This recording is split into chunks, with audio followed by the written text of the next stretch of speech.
Dans la pénombre, je vous présente Adil. Adil, bonsoir. Salut tout le monde. Voilà, en fait Adil, il a eu beaucoup de problèmes avec ses voitures. Une voiture du moins qu'il a, et ça fait quatrième moteur qui vient de changer depuis l'année 2019. Raconte-nous Adil. Alors historique, véhicule 2019. Premier moteur qui lâche à 100 000 km. Donc du coup, la galère avec Citroën, Stellantis pour pouvoir avoir une prise en charge. Deuxième moteur du coup qui est mis en place, qui me lâche au bout de 70 000 km. Donc si on fait le calcul, on a 170 000 km, deuxième moteur.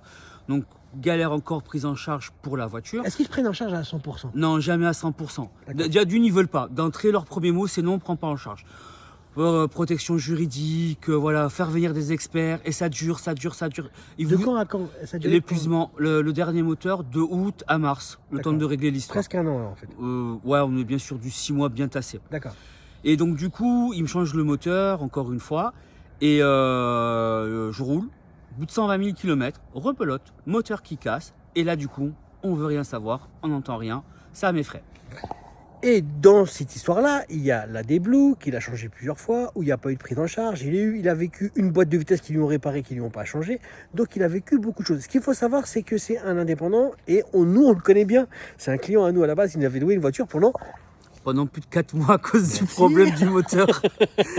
Donc je le connais un petit peu. Donc j'ai fait un arrêt à Salon de Provence pour venir le voir. Il ouvre une auto-école là, incessamment sous peu. Il voulait acheter une Moka. J'ai dit quoi? Il dit non. Non. Je veux pas qu'il achète une Moka. Je lui dis, je vais déconseiller. Je lui dis, regarde, tu te retrouves dans une galère encore. Donc, ce qu'il faut comprendre, c'est que c'est son quatrième moteur sur une voiture.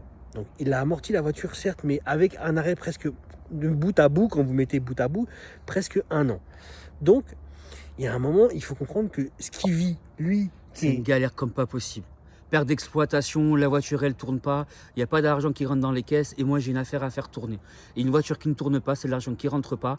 Et avec des oreilles fermées chez le groupe Citroën qui ne veut rien savoir. Le groupe Stellantis tout court. Hein. Et il allait racheter une Opel. Bon, en tout cas, bonne soirée. Je vais mettre le post dessus, comme ça vous verrez. Et puis toutes les semaines, j'irai voir quelqu'un. Merci Adil. Merci beaucoup à toi, Franck, d'avoir fait le déplacement. Je te dis à très bientôt. Ouais. Non, mais pas à très bientôt, ça, tu vas me louer une voiture. Ben oui, moi je suis pas contre le niveau des voitures, tu me fais un bon prix, là, on est bon. Ça y est, qui négocie. Bon, en tout cas, passez une bonne soirée. Merci à vous, bonne fin de journée.